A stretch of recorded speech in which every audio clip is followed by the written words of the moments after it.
Ladies and gentlemen, it's about 4, and this is Korea, so we love to start on time. So if we can invite Dr. Jasinge, Sada, Jenny to take your seats here. 말해도 괜찮죠, 지금. We have a panel. We'll start with Mr. Ban, online, our president and chair in London, and then here. Yes, please.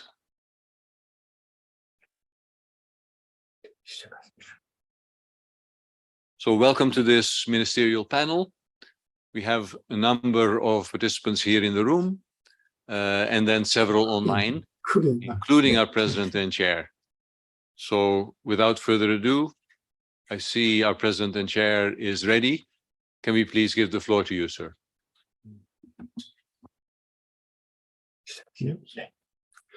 Excellencies, distinguished panelists and guests, Director General Rhys Berman, and GGGI colleagues, ladies and gentlemen. It is my great pleasure to welcome each of you to the ministerial panel of the Global Green Growth Week. As you all know, the latest assessment report of the Intergovernmental Panel on Climate Change, IPCC, confirmed what we already knew. Simply put, the world is like a bus driving full speed towards a cliff, and those on board have refused to slow down. In fact, day before yesterday, I had an honor of meeting Dr. Scare, Jim Scare, the president of IPCC, while in London.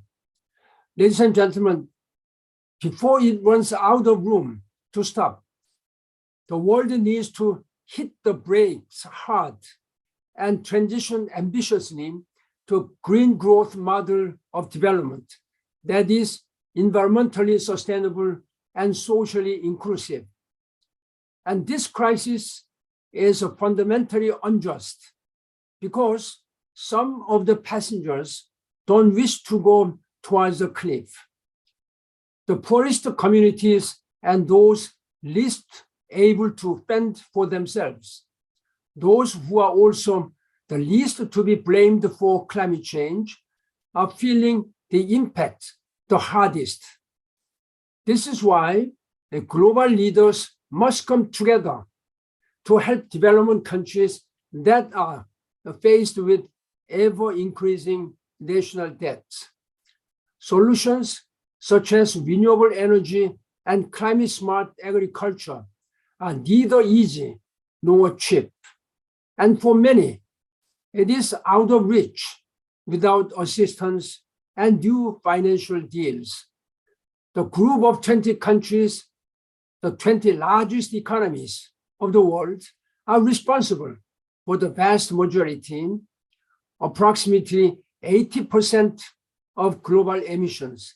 And it is crucial for these high-emitting countries to urgently fast-track green transitions and slash emissions by 2030 by aligning their nationally determined contributions, NDCs, and pursuing long-term development strategies based on emissions. Building on the achievements of COP27 last year, COP28 is expected to address the operationalization of the loss and damage fund because in some parts of the world, time has already run out for adaptation measures. COP28 will also conclude the first global stock take, which will be an important assessment of our progress towards achieving the goals of the Paris Climate Change Agreement and where we fall short. I sincerely hope that COP28 will present the sorely needed course correction that spurs policy innovations, new technologies, and climate finance towards decarbonization and the resilient future. And I hope it will highlight that solutions need to be a people-centered, just transition development that will not leave any groups behind, including women, youth, and other vulnerable groups, by emphasizing people's livelihoods and welfare. For its part, GGGI continued to do its part successfully, despite the multiple geopolitical challenges that affected GGGI both directly and indirectly. In the last 12 months, GGGI's activities helped its member states mobilize $1 billion in green investments, supported the adoption of nearly 60 green growth policies in 2,000 countries, helped protect 600,000 hectares of forests, and created 70,000 green jobs, just to share a few examples. This means we have the tools and solutions, and we just need the resources and partners to scale up the green transition and climate action. I will not be able to stay with you for the duration of the panel discussions, but I'm certain I leave you in excellent hands with the Director General, Dr. Rhys Berman, as the moderator for productive discussions on how we can scale up the green transition and climate action. Thank you.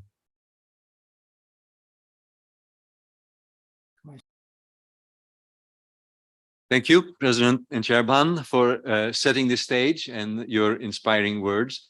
Indeed, we understand you are busy in London, so we'll see you later this evening at the start of the Council and Assembly meeting. Thank you very much for starting this off. Soon. See you soon. Thank you. Thank you. So, ladies and gentlemen, here in Seoul, as you can see, we have a number of our ministers from member countries in the room.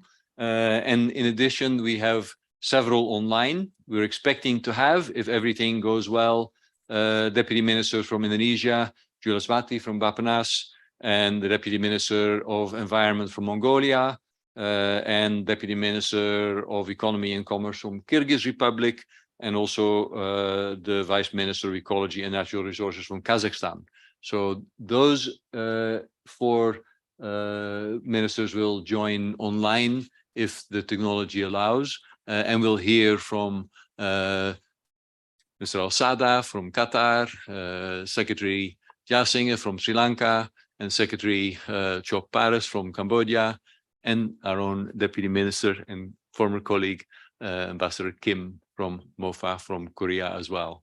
So to begin though, we have, as you probably know, had a number of active days in our Global Green Growth Week. And just before this panel, we concluded a youth forum, and we wanted to give a little feedback from the youth forum to, in a way, set the stage of the expectations from the next generation for you as ministers that we have to respond to. So you already came up here, Ms. Choi, who is the South Korea representative in the 13th UNESCO Youth Forum. Please go ahead.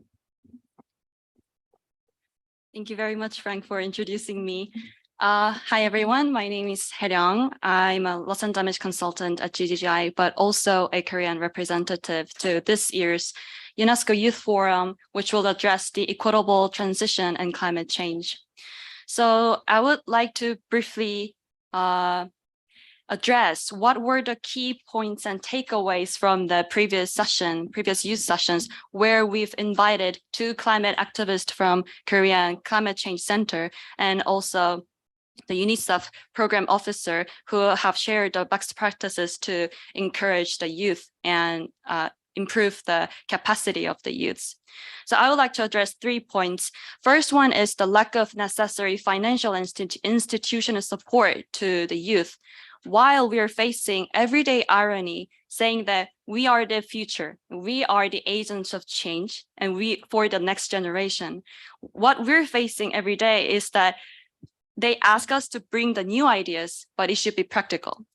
We have to be an innovator, but we can't give you the money. So we believe that this is the fundamental problem where youth voices are not translated into the implementation and the actual projects that actually improve the resilience of the entire society, entire society. The second point is the value of together. What we've discussed as youth is not only the issue of youth, but we also brought up the issue of intersectionality, where we address also women and disabled people. And we talked about the digital divide, acknowledging the fact that not only every youth have the same and the equal access to the digital environment. We and I am very fortunate to have such an opportunity to speak up, to meet all of you and share such a dialogue, but some youths don't have such an opportunity, and we have acknowledged this fact, and we believe that more support on this in and out of the school is needed.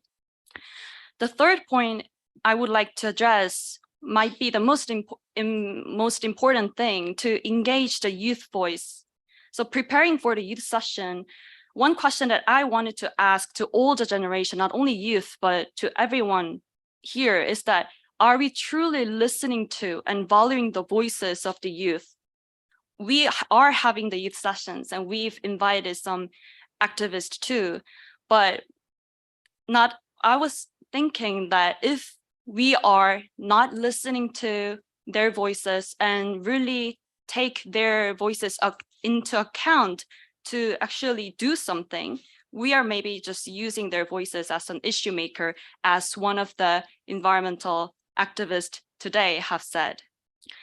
So it's very important to not to underestimate their potential and ideas simply because of their age. And in some countries, as the activists today have agreed, the cultural barriers hinder the active participation of youth in addressing urgent social and political issues, because young people are expected to be in school and they prioritize their studies over the political involvement. And there is a common misconception that youth ideas lack practicality and are overly ambitious. However, I think we should recognize that young people may not have the experience to consider the entire project cycle from planning to monitoring, of course, but this responsibility should not fall on their shoulders. It's our responsibility, or older generation's responsibility, to create an enabling environment that includes their perspectives into the actual projects. So from my experiences, I believe that young people are very good at identifying the problems and effectively conveying the stories and experiences related to the climate change and equitable transition. So by involving them in a higher level discourses and genuinely listening to them, even if those ideas may initially seem too naive or impractical, we can make a significant differences. So this will help building more sustainable and resilient communities. And I hope this table, the ministerial panel, is one of the tables that where we can really value the youth voices. Thank you for listening.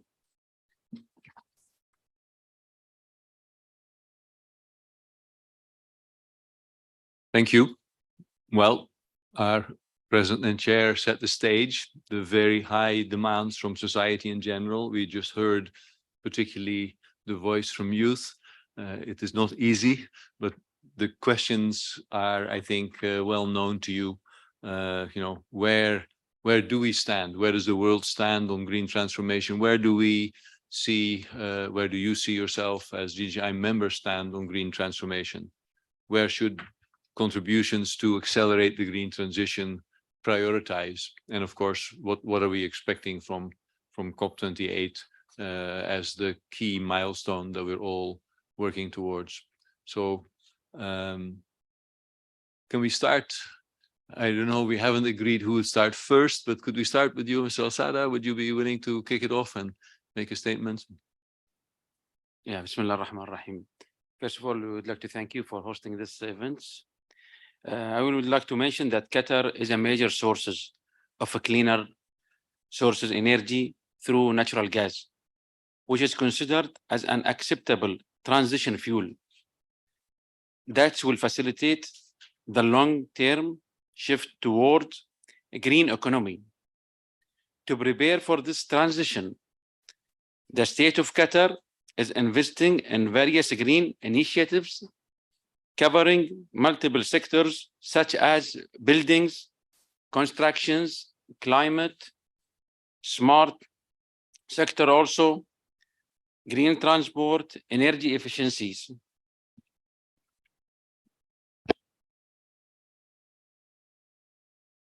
In relation to Qatar NDC targets of 25 emissions reduction by 2030, tracking greenhouse gas emissions is one of the priorities of the Ministry of Environment and Climate Change. That's why we are working with our partner to develop a national MRV systems for Qatar.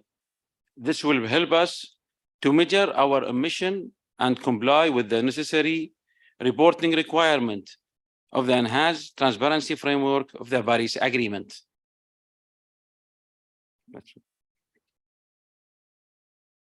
Thank you, Mr. Al-Sada, for that perspective from Qatar. I can't quite see from here. I'll need some help from my colleagues to see who of the ministers online is actually available. So can we make a, let's make a guess and see if Minister Magyarif from Mongolia is online. And if one of our colleagues can tell us who is online, because I don't have a crystal ball. So you'll have to just tell me here. Who is online? At the end, but who is now? All right, then we'll continue in the room. We know who is ready and available in the room. Secretary Jasinger, can you please be next? Thank you, Lady Frank, fellow panelists, ladies and gentlemen. I thank you for inviting for me this panel discussion. Just to, if you take where we stand in our green transformation, starting from policy, of course, we have formulated enough and more policies, just to name National Environment Policy, Green Public Procurement Policy, Sustainable Consumption and Production Policy, National Climate Change Policy, Clean Air 2025 Action Plan, National Environment Action Plan, Carbon Net Zero 2050 Roadmap and Strategic Plan, NDC Implementation Plan, Climate Prosperity Plan, National Adaptation Plan for Climate Change Impacts, Waste Management Plan, e-waste policy, Green Taxonomy, Green Labeling Framework. So many. But then the question is from policy, policy and plan, how are we going to implement? So just to touch on certain implementation areas, now we have, of course, we have mitigation targets, which I'm not going to mention here. They are ambitious targets. So now actually, for example, we have started on commencement of EU Green Recovery project, especially with regard to greening industries, export industries. And then, of course, tea sector, they have declared them to be net zero by 2030, and there's GGGI support is also in certain areas.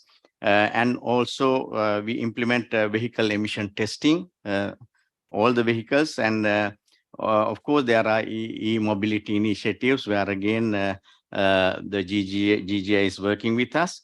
And of course, there's a significant RE, renewable energy push in Sri Lanka towards achieving 70% of electricity through renewable sources by 2030. And then, of course, we have almost removed the fossil fuel subsidies, maybe for many reasons, but anyway, that's the fact.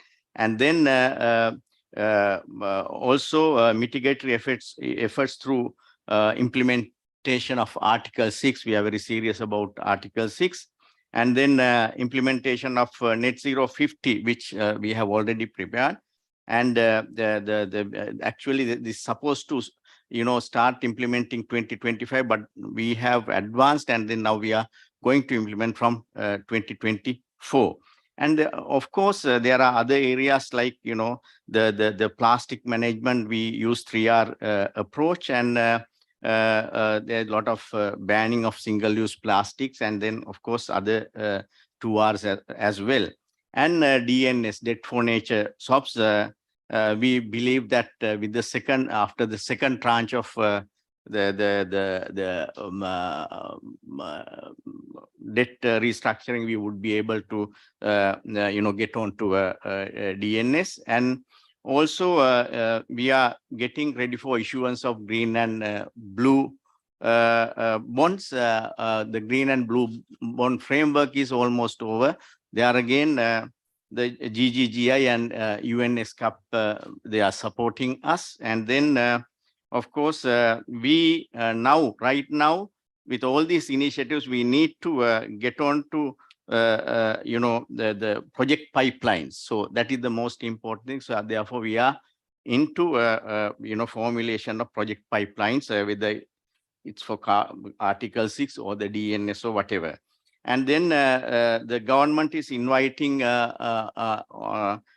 investments, especially in RE, and also in the other area, in the tune of over 20 billion USD up until 2040. This is explicitly given in the climate prosperity plan. And there have been studies in Sri Lanka where the wind power alone can scale up to 20 gigawatts. So we right now we produce less than 5 gigawatts. So I mean, it's going to be a huge export commodity if the investment can come in. Of course, most of them are conditional. So the unconditional element is small. So therefore, of course, we will need to somehow access climate finance, carbon finance, and the other means of implementation. Thank you. Thank you very much, Dr. Jasingham. Very helpful. Yes, I think the situation where you have many plans and are looking to start implementation and accelerate funding flowing to those plans, that is, I think, quite a common perspective. Thank you for sharing. I'm asking my colleagues again if any one of our online panel members is available. They are not. Then we'll go to you, Secretary. Go ahead. Thank you, Frank, for this opportunity. In Cambodia, we are working closely with GGGI in the country team to run the program promoting green growth, green investment, investment management, sanitation, transport, green industry. And we also, developed the so-called Phnom Penh sustainable city planning, and also other sustainable city strategic plan as well for other 7 cities. So it is, we have started also to emphasize on the decarbonizing of transportation sector, where GGI is playing a catalytic role. We are delighted with the continuous growing cooperation between Cambodia and GGI. Regarding the climate change, Cambodia also working with GGI and other DP, them partner, to develop so-called long-term strategy for carbon neutrality. We just released it last year. And then we have our commitment, government commitment, that we have to be the country carbon neutralization by 2050, but subject to the resource availability. You may know that Cambodia we are a LDC's country, so resource is important, both technical and financial resources that we need. For our experience, so far in our NDC, we have 5 sectors: forest, energy, industry, waste, and other. And now, GGI support us on to do the so-called operational manual for Article 6. You may know that, Article 6, they are specifically on the carbon trading, right? Public to private, G2G, I mean government to government, and result-based payment about the global emission. So Cambodia, we take the opportunity to catch up. The first come, first serve, first come. So now, we have start our Red Plus project in 2016 in the voluntary carbon market. It is a so-called public and private cooperation. We are starting since that time, and then now Cambodia, I would say that we are at the paradigm shift that we're moving from the chopping tree, cutting tree for revenue, and then now we preserve our tree and then for revenue. This part of, of achievement, a successful story for Cambodia right now. And then now we still keeping that approach. And then we will see, we will looking for the G2Gs. G2Gs, of course, we will based on the operational manual developed assisted by the GGGI, how to pilot things, a program related to G2G. And then, of course, we're also looking for the result-based payment as well. You may know that at the COP, every COP, we are talking about the fund mobilization, green climate funds. Since 2015, Paris Agreement on climate change been released, and then we commit to have the $100 billion a year. That we are now expected that all parties, all member states of the UNFCCC, jointly to get that goal, $100 billion a year for the climate action, both mitigation and adaptation. One thing, another thing, in order to provide incentive to the LDC, try to promote, try to preserve the forest, as a stabilize the emission reduction, or the change from the business as usual to the green technology. I would say that carbon pricing should be higher than now. Now is a bit cheap. So if the carbon credit, can be increased, I think it would be helpful to the LDC country to motivate them, try to, to apply the green technology and try to preserve our natural resources, but be part of the climate change mitigation. Thank you. Thank you. Appreciate that. I think if there is one theme that we hear the whole week is that you're all looking for money to implement climate action. And there's quite a bit of interest in Article 6 as a mechanism that is still new, but promising, including for Cambodia. Thank you. Well understood from my colleagues that Vice Minister Kurmalev from Kazakhstan is online. So if we can switch to on screen and find the Vice Minister, then over to you.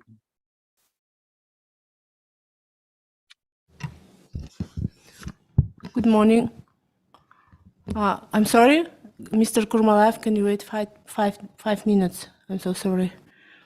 My name is Saulia Sabiva from Climate Policy Department, from Ministry of Ecology. Thanks for sharing that with us. So we'll try and come back with you in a few minutes for the Vice Minister. Did we find either the Deputy Minister from Kyrgyzstan or from Mongolia? No? Well, hey, Jenny, then it's good to please. It's a very critical moment. Thank you very much, Global Green Growth Institute, for organizing this very useful session. It's always very, very good to hear what other countries are doing. So Qatar as the host, as the presidency of COP18, I know you are making a lot of efforts, and also we do see the value of natural gas as a transitional source of energy. And I'm happy to hear that Sri Lanka and Cambodia are very interested in Article 6 of Paris Agreement. Actually, Korea is very actively talking with the developing partner countries to work together, leveraging Article 6 in the future, because many Korean companies, they really want to develop and expand their business in foreign countries, and then they see the opportunities in developing countries utilizing Article 6. So we do keep our discussion on that cooperation. Having said that, as President and Chair Ban Ki-moon already mentioned, the coming COP28 is crucial because the first global stocktake after the agreement of Paris Agreement is taking place. So we are going to, all UNFCCC member countries, we are going to assess what progress we have made after Paris Agreement and where we still have gaps and challenges and barriers as well. And we are going to explore what further actions we are going to take to accelerate our collective efforts to achieve the goal of Paris Agreement. Lots of discussions at different levels are going on. And it is very clear that we have very small window of opportunity to achieve the goal of 1.5 degree ambition. Therefore, at this COP28 in Dubai, it is very critical for all UNFCCC members to ensure that we must do our best to keep 1.5 degree goal within reach. And in order to do so, in Paris Agreement, we already agreed that we are going to do the global stocktake on the basis of the best science available. Therefore, in that sense, we do believe, Korea believes that IPCC sixth report released the spring of this year is very important. The key messages from the scientists of IPCC members must be properly incorporated in the outcome document of global stocktake. Particularly IPCC experts, members, they put key numbers on very specific mitigation actions. For example, the global community must reach the peak of emission in year of 2025, and also 43% reduction of the emission by 2030 based on the level of 2019. All those collective goal numbers must be explicitly reflected in the outcome document. Having said that, I believe that this global stocktake must provide very good guidance to the next round of NDC, which is targeting the year of 2035. When Korea made a decision about its 2030 NDC, which is 40% reduction of emission based on the level of 2018, actually, IPCC's recommendation through their 1.5 degree special report was seriously considered because we accepted IPCC's recommendation as a critical reference point in making a decision of our NDC. So the IPCC report, the sixth IPCC report, must be another reference point for UNFCCC members to develop their 2030 next round of NDC. Having said that, the UAE presidency, they already mentioned goals regarding clean energy and energy efficiency. They invited countries to agree on make triple renewable energy by 2030, double energy efficiency by the year, and also double the clean hydrogen production by the year of 2030. All those clean energy increase and expansion activities, I believe those activities are crucial, and we really needed to, as a global community, to accelerate our action to increase the clean energy. In that sense, I'd like to emphasize that Korean president in UN General Assembly in September, he announced that Korea is going to lead carbon-free energy alliance because we do believe renewable energy, nuclear, clean hydrogen, even the technology of CCUS, all those things are crucial to achieve energy transition. Therefore, the former IPCC chair, Dr. Hwee Sung-lee, is designated just a couple of days ago, I think yesterday, he was designated he was appointed by the president as special ambassador for carbon-free energy. Yes. So Korean government, in collaboration with former IPCC chair, we will promote clean energy, carbon-free energy expansion globally. Having said that, I would like to pick up one more very important element of COP28, which was already mentioned by our PNC. Loss and damage fund. Yes, we do know that at COP27 in Sharm el-Sheikh, we experienced very, very tough discussion. And finally, we agreed to establish a loss and damage fund for providing urgent support to the countries vulnerable to climate change.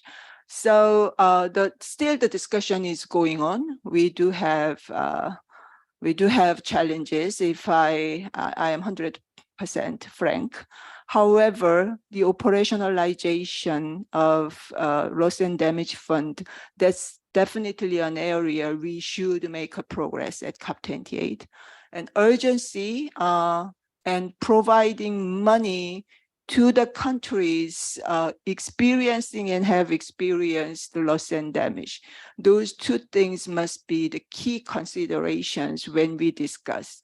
So we should not spend our time and efforts in discussing all complex, complicated governance system and make criteria. Instead, we have to focus on urgently how can we operationalize the fund, and how can we ensure the money go to the vulnerable countries with high speed.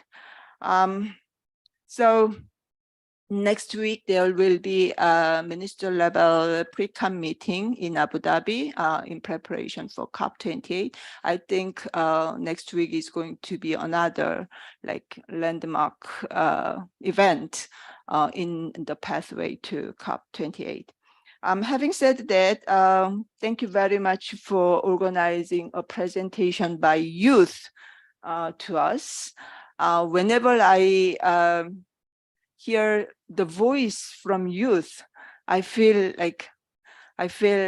very sorry, because I feel like we, the current generations, are not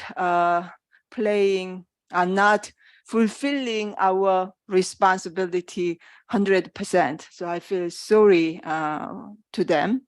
However, it is I think more and more countries, we listen the voice of youth, and every COP meeting, the COP presidency organized youth forum and also youth the events to hear their voice in a very serious way. So even this year, COP28 presidency, they appointed a youth champion, one of their ministers. So I hope this COP28 is going to be another event, another opportunity to hear the voice of youth in a very, very serious way.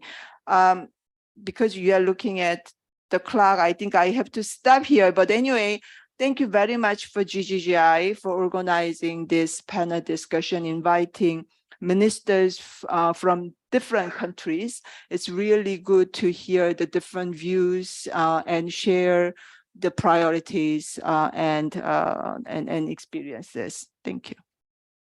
Thank you, Jenny. We've heard a lot of speeches about the expectations for COP28 this week, with a lot of must this and must that. Very high expectations indeed. let's hope for the best. It's difficult to stay optimistic sometimes in the light of all these negative reports that come out, including the global stock take. But I'm glad to hear that you do seem to share some optimism that we can make real progress in COP28. Yeah, staying optimistic. Yeah. That's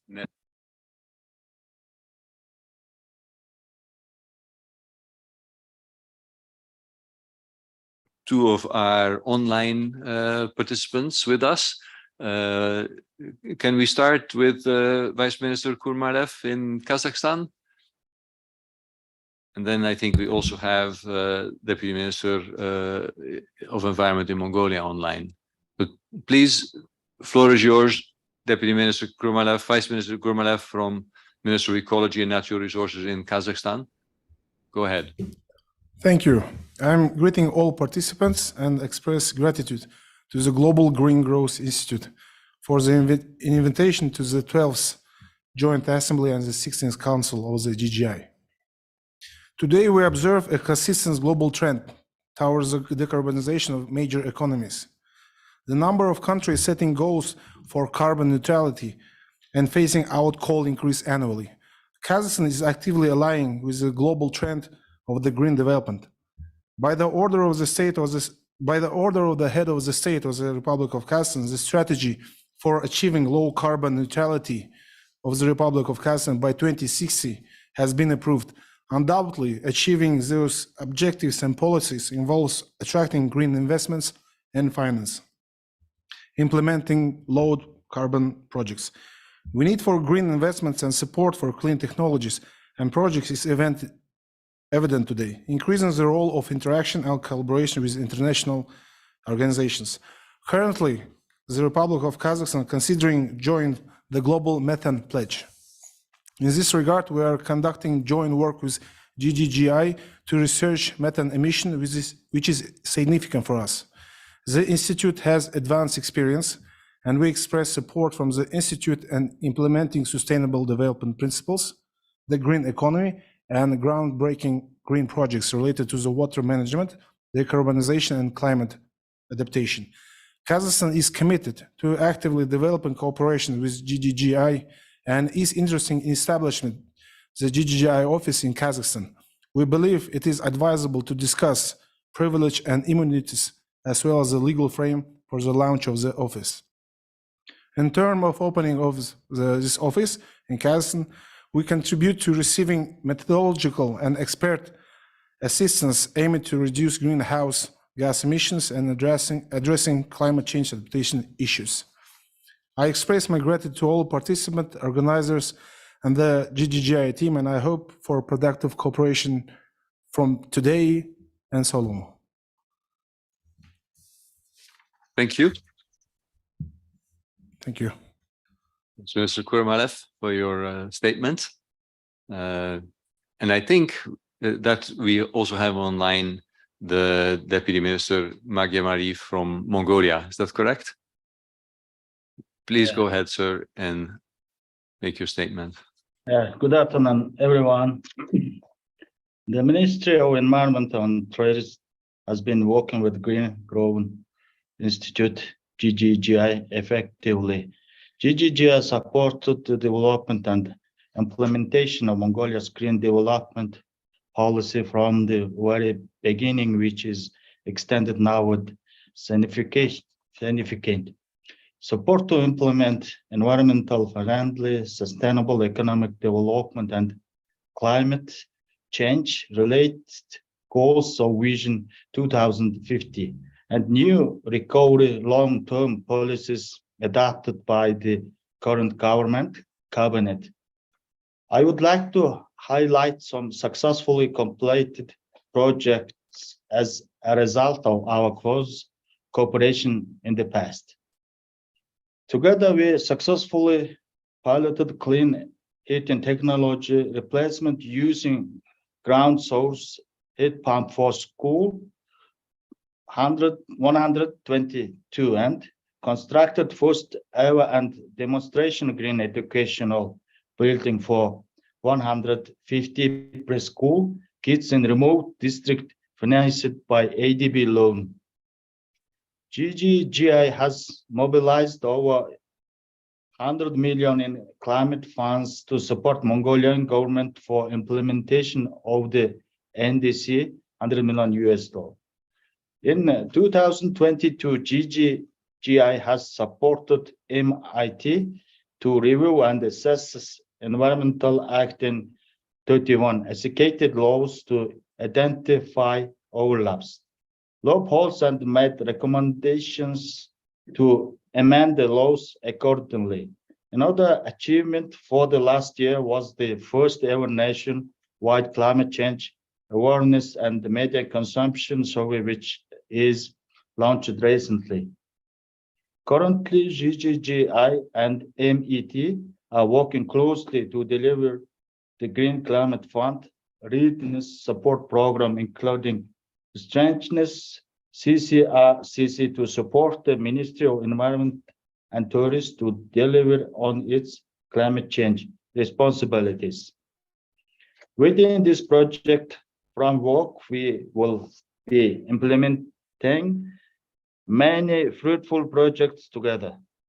I would like to highlight that MET has been supporting GGGI from its establishment and provided extended support for HCA as a host ministry in Mongolia.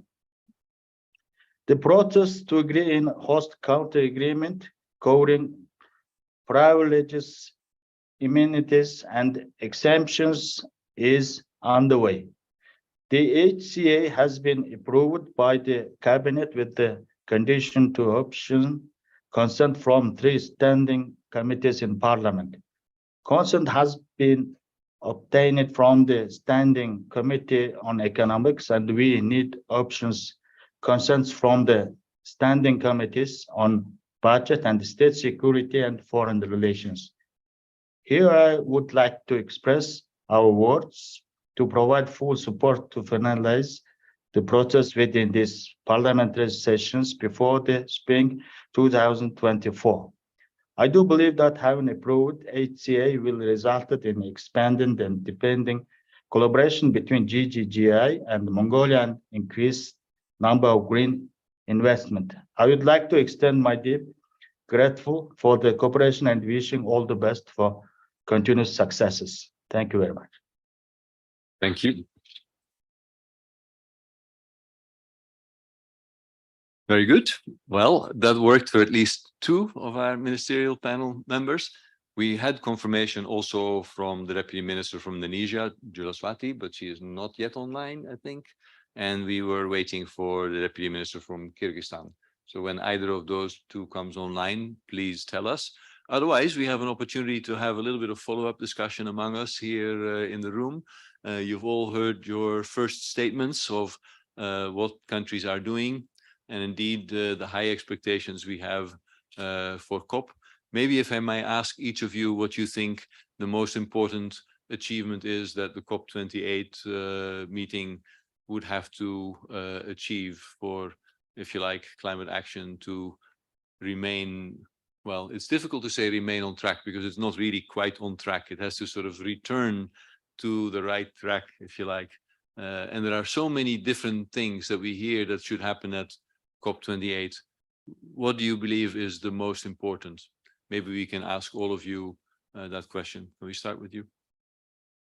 Yes, as you mentioned, that Qatar hosted the COP in 2012 for the COP 18, and was the pre-COP in Korea. I think everybody remember that. And we are pleased to see some significant progress happening over the years. Although we need to further accelerate the pace of progress to achieve better results.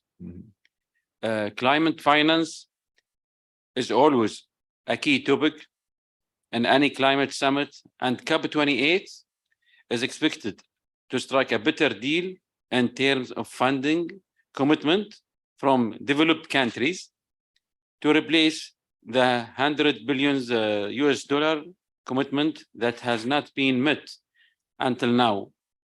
The world is looking forward to that. you think there is a chance that we'll get a new number, a new target out of COP28? A new target? No, I think just the same target, I think. Yes, Just to unfortunately. accelerate the target that. Yes. Although on the other hand, it is almost a pity that we are so focused on that 100 billion, whereas every assessment of how much money we need is 100 billion is only a small part of what is needed. We need to find a way to move from the billions to the trillions, right? So in a way, the focus on the 100 million is not helping with the real flows of money required to meet climate action at the scale that is required. Do you see any opportunities to scale up climate action beyond that 100 billion, for instance, from investments from the private sector? I don't think that this period of time. No? No. Not right now. Yeah. Okay, thank you. Can we ask you, Dr. Jasinger, do you think, is it also climate finance that is the number one on your list, or do you have other topics that are important? Yeah, I have few of them. Number one, fulfilling pleasures, as my Qatar colleague spelled out. That's number one, because we have been observing that pledges are not being fulfilled. That's number one. And then, of course, even the new instruments to be fair enough. The Article 6 to be fair enough, not to be 50-50. Now, for before this, the rich countries having ODA, right? So we believe that this will not be a part of ODA, and the climate action is beyond ODA. So therefore, not to sort of mix the ODA and the climate action. So there has to be separate this thing. And also now at this COP, Sri Lanka will have the pavilion for the first time, and we will come up with a few major initiatives. One is that we will come up with the concept of tropical belt. If you take tropical belt, you will have close upon 150 countries. And the tropical belt is the biodiversity richest area. And if you take the renewable energy, that's the belt, that's the area. So therefore, I think if the rich countries or the high emitters, they are really keen, and if they invest in this tropical belt beyond looking beyond geopolitics, I'm sure the tropical belt itself will shield entire planet. So we have some calculations with regard to this. So I think the global north, the rich countries, the high emitters must look at it very seriously. And then, of course, the climate justice. Now, also, we are talking about just transition. Just transition, not only within countries, within societies, but just transition globally. Otherwise, the developing countries will be left behind. Similarly, when in a country, if you don't address just transition, you lose jobs, and you create disparities, and also there can be economic backtracking. So similarly, if the just transition is globally not addressed, the same result would be there. And also the Honorable President at the Sharm el-Sheikh COP, launched the intention of having an international climate change university, which will be a seat for higher learning globally, based in Sri Lanka. So thereafter, we have been having lot of deliberations, and certain parties have pledged their support. So we would like to move this further, and then set up an international climate change university, one thing is high level research, and on the other hand, I'm sure that this kind of university will address just transition as well. Thank you. Thank you. A lot of focus from Sri Lanka on the just side of things, the just transition within the country and globally, and the number of new initiatives from Sri Lanka at the COP. We hear from you. Thanks for sharing those. I also got a message from our colleagues that by now the Deputy Minister from Kyrgyzstan, His Excellency Kanat Abramahonov, is online. So maybe if we can switch to him, we'll ask our producer here, Hua, whether that is possible. Okay, I got a little message here that they are online. So if you can fish them out whenever they're ready, you can bring them online. If that doesn't work, we're flexible. We have to be flexible in this business. So then we can move to Secretary from Cambodia to share your views for COP28. Thank you, Frank. So far we are at the context of the climate threat, but I think for now, we are jumping into the so-called the climate crisis already now. That we have to really take actions immediately and efficiently. For Cambodia, we are the low-emitted countries, but we fully committed in joining the climate action. To be honest. In the COP28, we expect that number one is the process. Transition process should be short, should be simple, not be complicated like at the meantime, so difficult to get the assistance, to get the project program is quite difficult. Talking, and then take time so that climate crisis is not waiting us if we are, take longer time. So it's not catch up. Yeah. In response to the climate crisis. So I hope that, all the member countries of the FCCC have to, try to come up, understand each other, and then try to make the process simple. Number one. Number two, like Madam Kim just mentioned about loss and damage.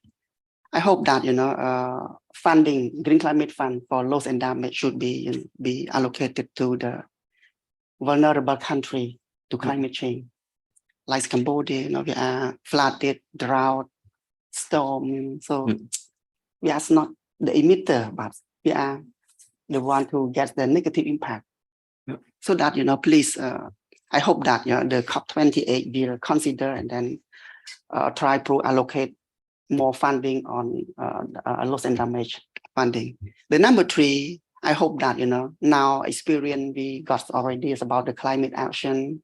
So far, I hope that every country, every member jointly work together, understand each other, help each other. Solidarity, is most important. That we have to jointly understand each other. Don't fighting, just understand and trust each other. This is one that I hope that it can be guessed during the COP28. And thank you. Thank you. So yes, particularly easier access to finance and a just transition and more solidarity is what you're looking for, isn't it? We can see that Minister Kurmalev from Kazakhstan is still online with us. Sir, would you like to comment in on the same point, what your expectations are for COP28?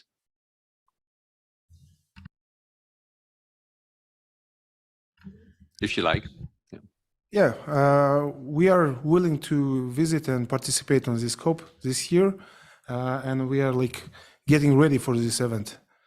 And I want to comment my colleague about the loss and damage project. In near future in Tokyo, there will be also our government to government meetings, and for example, the forest burnings and firing is also about the loss and damage, and for example, preventing automation or doing some AI things to save this forest from firing is also can be some off-stake projects, and maybe we do not talk about only on greening or saving some or optimization of the processes, but also some saving the environment that can, from the point of view of loss and damage, also be good for these CO2 initiatives.